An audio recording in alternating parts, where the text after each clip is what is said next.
In this episode of the IT Experts podcast, we help you embrace the power of a cultural fit in your MSP.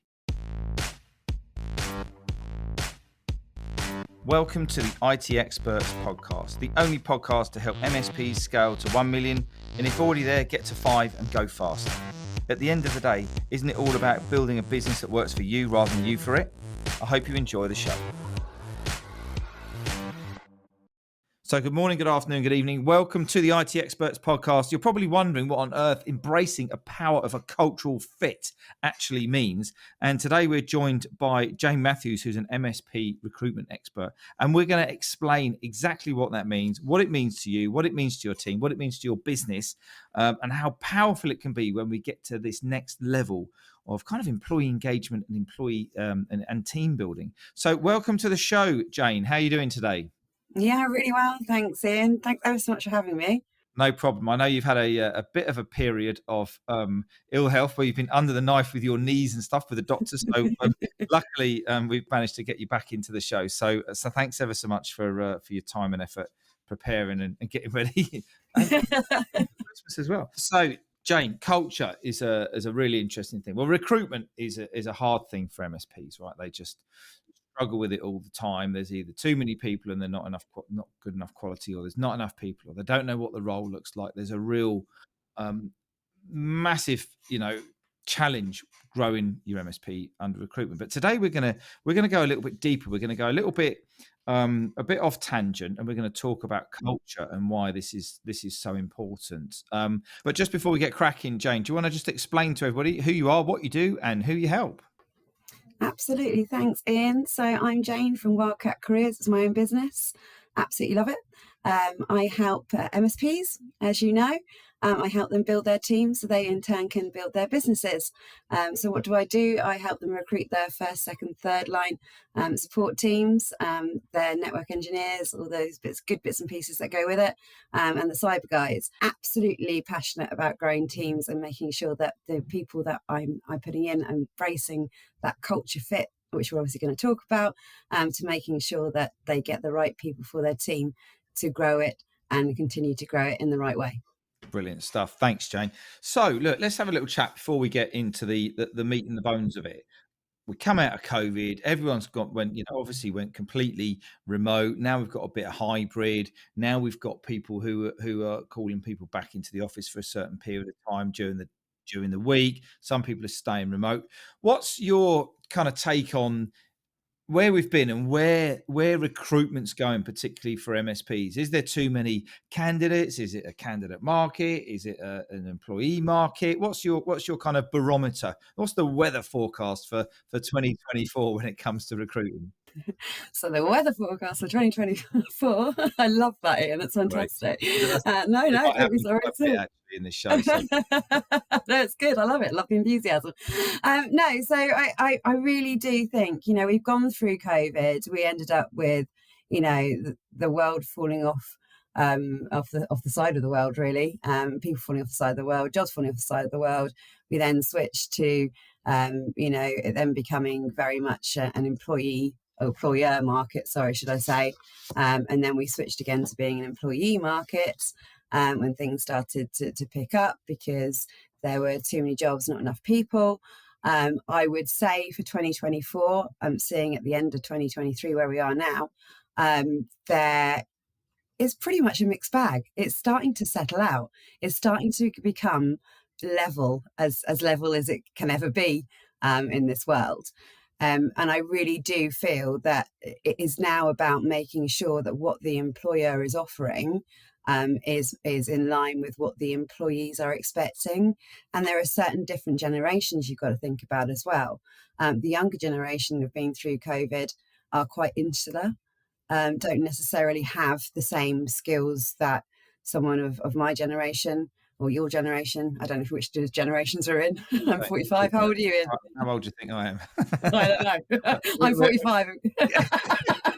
Oh, we're getting to that sort of level on the podcast. We are, yeah, already. Go on. You know what I mean, though? I mean, the point being is that, I don't know about you, but I was brought up to graft. And that was it.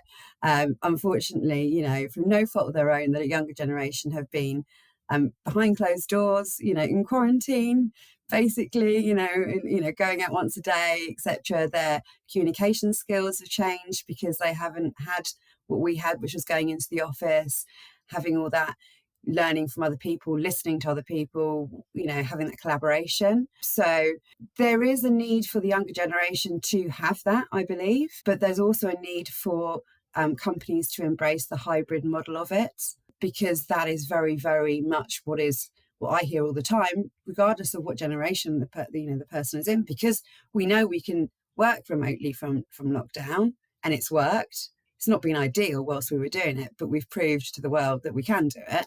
It's very important for people to do a hybrid model.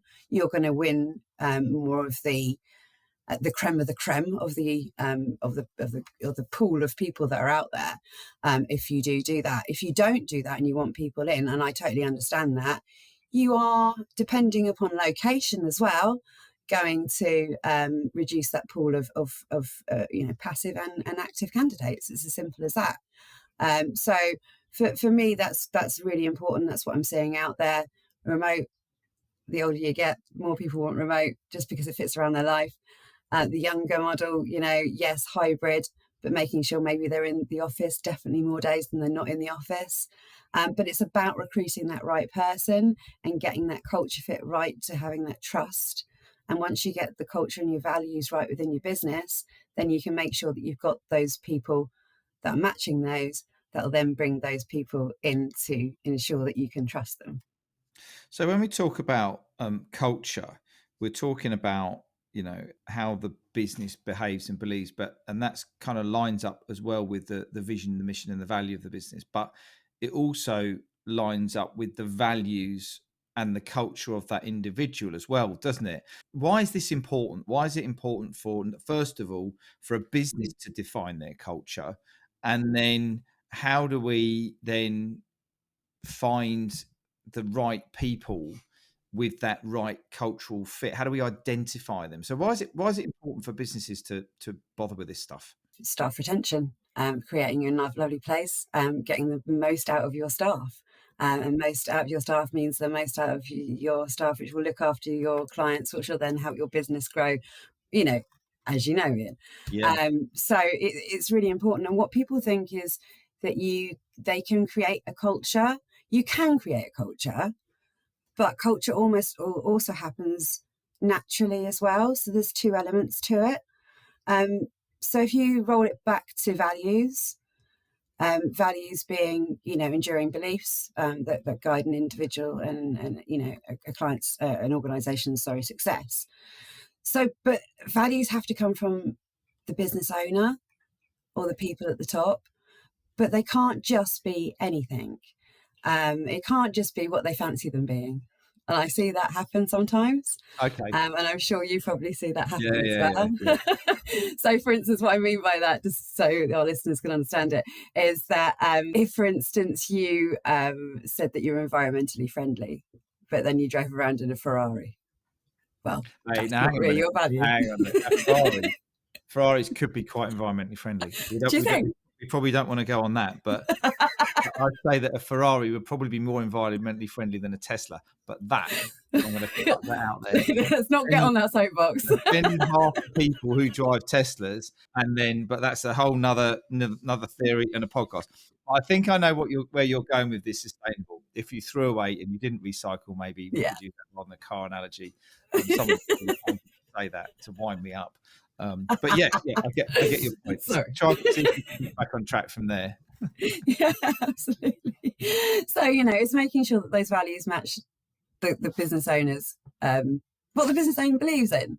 If somebody wants really good communication, if that's something that's really, really, special to them and important to them, then that's going to be one of their values. It's as simple as that. If that's what they're expecting from their clients, that's what they should be expecting from their team, from themselves. So that kind of boils down to once you've got your values, then you can have a look at the culture. And the culture within an organisation is all about not having a load of lemmings that are the same people. But having people that Explain what complement. lemmings are for the Oh younger yeah. listeners. Sorry. That's all right. Little Lemmings. Do you remember the little game? So Little Lemmings were a little game on a PC a very long time ago. Gosh, um, and they were little they were just little people, weren't they? That used to try and basically stop them dropping off the side of the cliff. And they all followed each other to do so. It was all a long queue and they followed each other, and it was a really crazy. If you look at it now in terms of a game, probably most people who look at it and going, "That's not a game. That's just like some sort of weird thing." But Boring as well, probably. basically, people followed people was the impetus on that. Yeah, absolutely. Thank you. So yeah, you don't want a load of people the same. Basically, you won't have a load of people the same, but you'll have people that are all working towards the same vision and the same goal. And it's one of those things that culture is quite a hard thing to explain. I think for a lot of people, including myself today, clearly. No, and do you know what? And I love this topic because it is this for me is how you turn a team into a high performing team. You don't. It's the same with any team, whether it's a football team, whether it's a sports team, whatever team it might be. What we say this quite often in the Growth Hub is what got you here is not going to get you there. So it's a case of looking at your team. It's a case of looking at how do we upgrade the team, and we strongly believe in creating a good company and clear company vision, mission, culture around business for all businesses. And we're only a smallish business, but we've even done the same and recruit our team around that as well. But the question is, and I love this question because it really throws people out, and it's not designed to throw you out. But how how do you measure culture? What does for people who are listening to this today, they're going, "Yep, I get it. I want it. Where do I buy it from? How do I do it? Blah blah blah." Okay, which is kind of like it talks about that it's something you line it around your beliefs. How would an MSP business owner sit there, look across his team, look across his business, and know what a good culture, what a mediocre culture, and what a bad culture looks like? How would it show up in the day-to-day life? It's a really interesting question, isn't it? Because from an outsider's point of view, I find it quite easy to walk into a company and see what the culture is.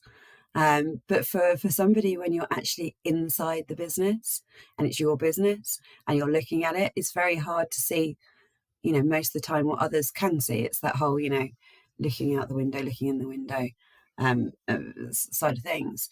So for me, it's really understanding the people in the team that you've already got, the existing members.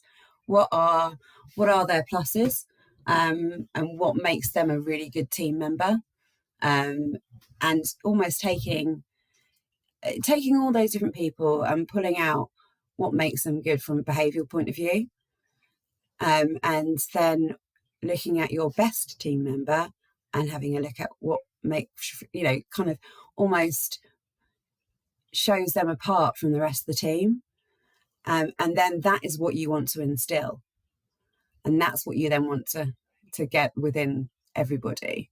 So how they behave around customers, how they solve Yeah, issues, how they communicate with people, how they get on with people, and yeah, and how they, and a lot of the time with MSPs, it's about fixing stuff. So do they just try and fix it and then go, no, it didn't work.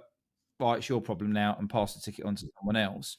Or do they say, do you know what, I'm struggling a bit with this. Can I have a hand? I think I'm on the right lines, but I need a little bit of a hand. It could be on the help desk or on a project or something like that. So I guess in a transverse, or on the opposite to that, if you've got people who are packing up and making sure they're ready on time to go home at 5 o'clock, gotta love them. they take their full lunch out, if not a little bit longer.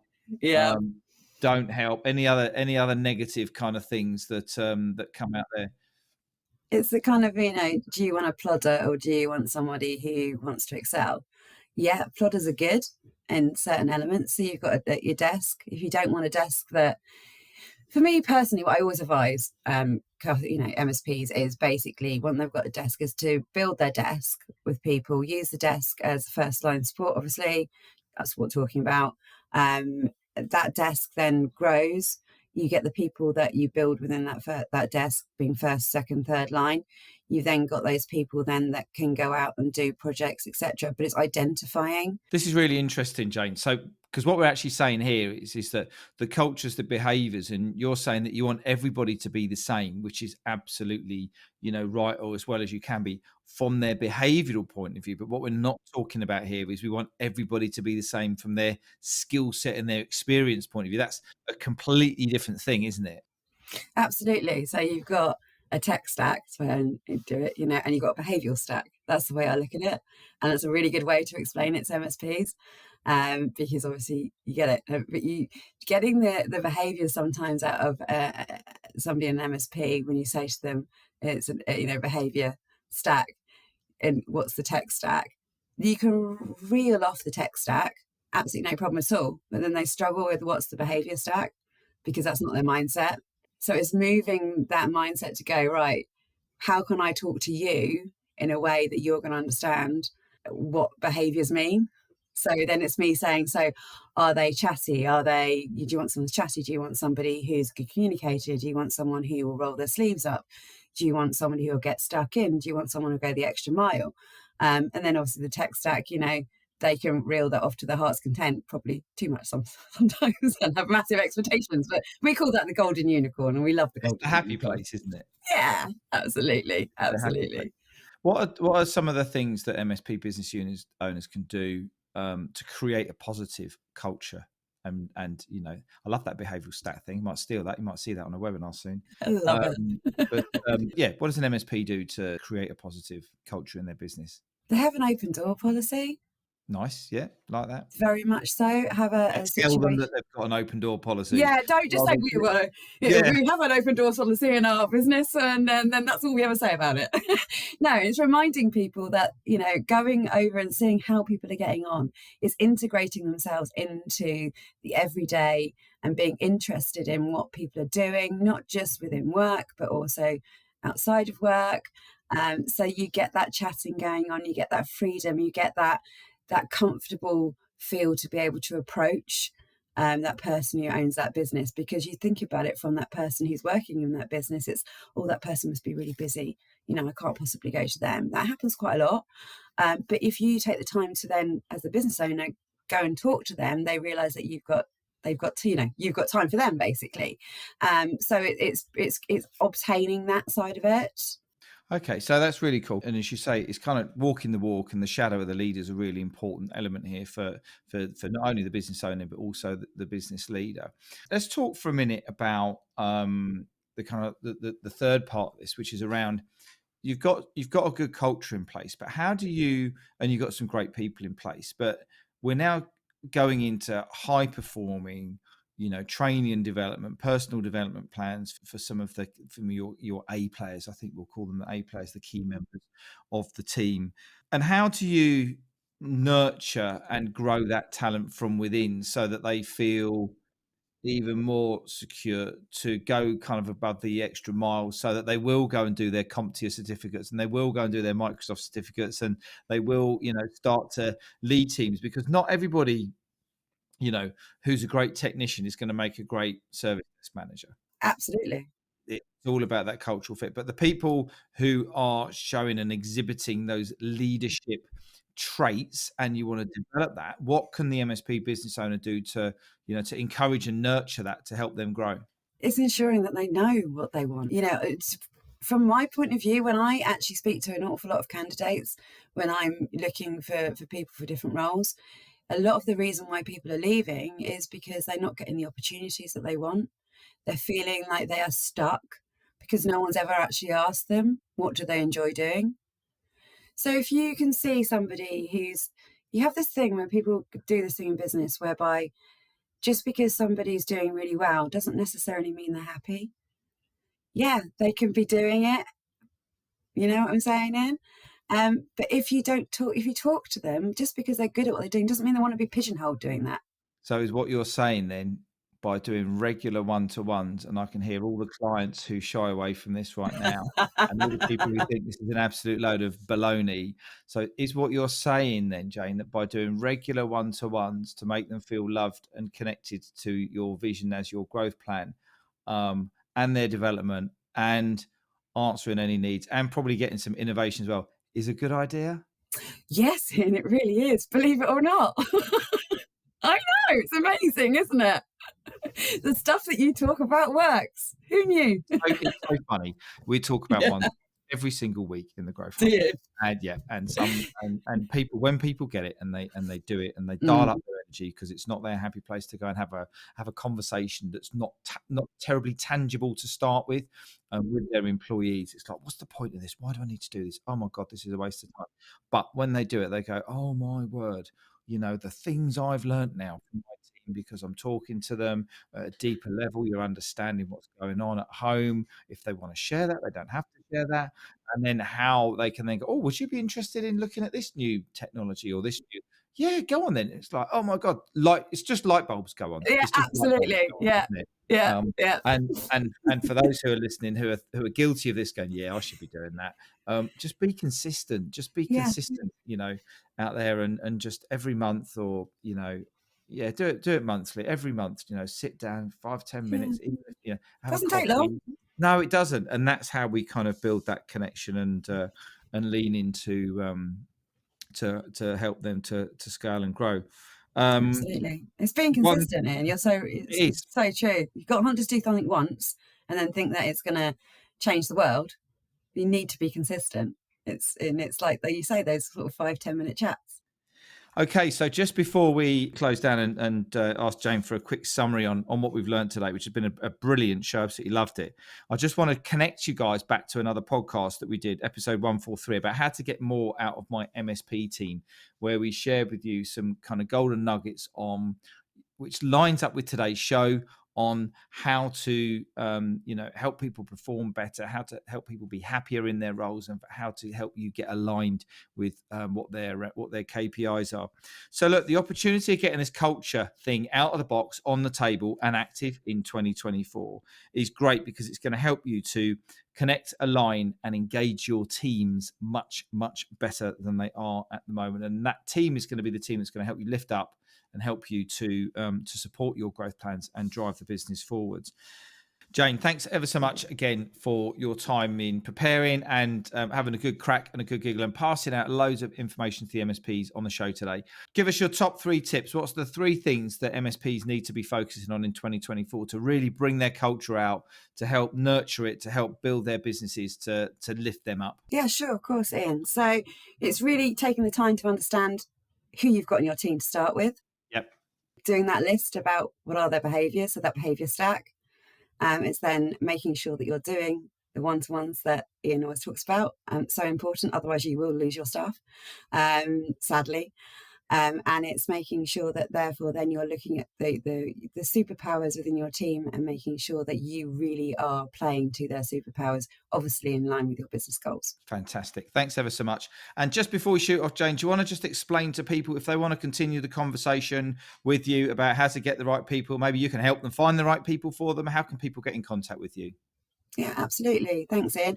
So you can find me on LinkedIn, Jane Matthews. You can find me on LinkedIn through Wildcat Careers. You can find me through Ian, obviously. Absolutely.